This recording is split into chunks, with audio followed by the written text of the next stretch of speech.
आम्हाला जायचं होतं शिवनगरी जळगाव सपकाळला। रामकृष्ण हरी मित्रांनो, मी मंगेश सपकाळ। सकाळ झाली होती, मामा मी चहा पित होतो। कसं आहे ना, सासरवाडीत आईशी असते, सगळं हातात भेटतो। आमचा निघाचा टाइम आणि शिवचा खेळाचा टाइम एकच झाला। शिवला घरी यायचं नाही वाटतं। शिवला म्हटलं आटप, आपल्याला जायचंय जळगाव सपकाळला। नंतर विशालबूचे साले अरुण भाऊ यांनी आम्हाला चहा प्यायला बोलवलं। चहा पिऊन घरी आलो तर अश्विनीचं आटपलं होतं। कसं आहे ना, सासरवाडीत असलो तर आपल्याला बॅग पण उचलायची गरज पडत नाही। ही आपली साली 3 नंबरची बॅग घेऊन जाताना शिवच्या मावश्या शिवला लय जीव लावतात बरं का। शिव घरी जात आहे ना, त्यांना करमणार नाही हे मात्र नक्की। मामा आणि छोटासा साला वाटी लावण्यासाठी आले होते। अश्विनी सगळ्याला चला चला म्हणत होती, पण अश्विनीला शिवच्या सर्व मावश्या शिवला वाटी लावण्यासाठी आल्या होत्या। ही डेंजर मावशी सुद्धा। आम्ही आलो होतो वाणीगावच्या धरणापाशी, म्हटलं एक सेल्फी काढून घेऊया। हे तुम्हाला पुढे डोंगर दिसतंय ना, ही सह्याद्रीची रांग आहे बरं का। आता मस्तपणे आम्ही इथं पण व्हिडिओ काढून घेतला। एवढी मोठी सह्याद्रीची डोंगर रांग म्हटल्यावर या ठिकाणी फोटो तर व्हायलाच पाहिजे, म्हणून फोटो काढण्यासाठी आम्ही या ठिकाणी थांबलो। मग काय वेळ न गमावता पटापट फोटो काढून घेतले। आता डायरेक्ट पोहोचलो होतो आम्ही सोयगाव मध्ये। एवढं गरम झालो होतो की एक एक पायनॅपलचे ज्यूसचे पेले पिऊन घेतले। हे ज्यूस वाले अंकल काय म्हणतात बघा।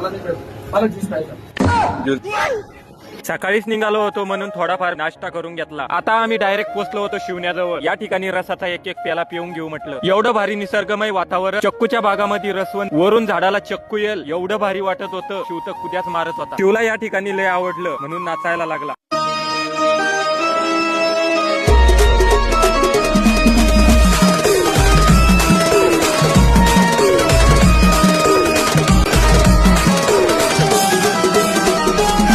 मुलांना घरी चक्कू खाण्यासाठी घेऊ म्हटलं। कसे ताजे ताजे चक्कू होते म्हणून घेऊन टाकले। पटापट रसाचे पैसे देऊन टाकले। आता पोहोचलो होतो शिवनगरी जळगाव सपकाळ मध्ये। शेतात थांबलो तर शिवच्या पुन्हा अंगात आलं। आता निघालो घरच्या दिशेने। चला मग पटापट आता तोंड हातपाय धुवून घेऊया। शिव घरामध्ये एवढा धिंगामस्ती करत असतो। शिव जर कुठे गेला तर कोणालाच करमत नाही। शिवच्या आजीला बघा किती आनंद होतो। घरी आलो तर जालन्याचे बंधू आणि वहिनी ते आले होते। आता मस्तपणे आम्ही व्हिडिओ बघत होतो। व्हिडिओ कोणाचे तर आमचे।